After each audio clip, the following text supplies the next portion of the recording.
Menanam serai atau serai itu mudah loh, karena bibitnya pun juga tidak sulit untuk kita dapatkan. Maksudnya bagaimana? Kita bisa menanam serai itu dari batang serai seperti ini, bahkan yang tidak ada akarnya sekalipun. Dan kita bisa mendapatkan batang serai ini dari pasar terdekat, karena serai atau serai itu banyak yang memperjualbelikan. Kenapa begitu? Karena permintaannya pun juga sangat besar. Ini bisa dijadikan bumbu dapur atau minuman herbal. Untuk itulah serai sangat laku di pasaran, dan kita pun juga sangat gampang untuk mendapatkan batang serai itu sendiri. Ya, kita pilih nih batang serai yang bagus, yang besar. Kita potong kurang lebih sekitar 10 sampai 20 cm itu cukup. Kita bersihkan, kita kupas sedikit sampai bersih ya.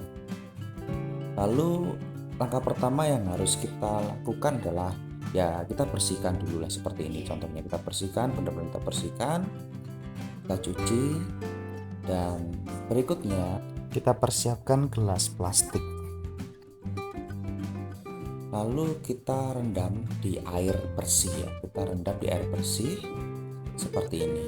Kita rendam kurang lebih sekitar 1 minggu ya. Kita rendam di air bersih seperti ini selama 1 minggu, kurang lebih 1 minggu. Dan ini adalah tampilannya ya, seperti ini. Kita rendam selama 1 minggu. 1 minggu kemudian, tepatnya tanggal 18 April 2026, sudah terlihat batang-batang serai yang sebelumnya tidak ada akarnya, itu sudah keluar akar seperti ini. Teman-teman bisa lihat sendiri bagaimana perkembangannya.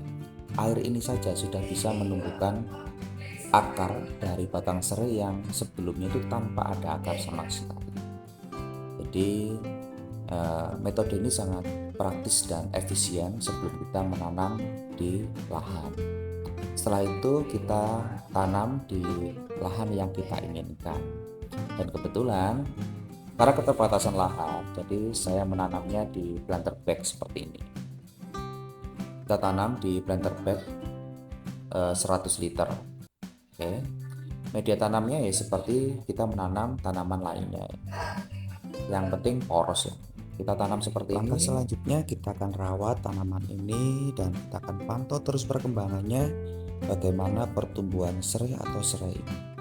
Dan 1 minggu kemudian seperti ini, tepatnya tanggal 26 April 2026, tanamannya semakin solid ya, semakin tumbuh stabil. Apa yang kita tanam dulu itu semakin tumbuh dengan baik. Terus kita pantau, dan saat ini tanggal 3 Mei 2026, serai pun juga menunjukkan perkembangan yang sangat baik. Karena sebelumnya populasinya terlalu padat dalam satu planter bag, akhirnya saya bagi menjadi 3 planter bag seperti ini, dan seperti inilah kondisinya, semakin subur meskipun ada beberapa yang mati ya. Dan ini ada sekitar 7 batang yang tumbuh dengan subur dan baik.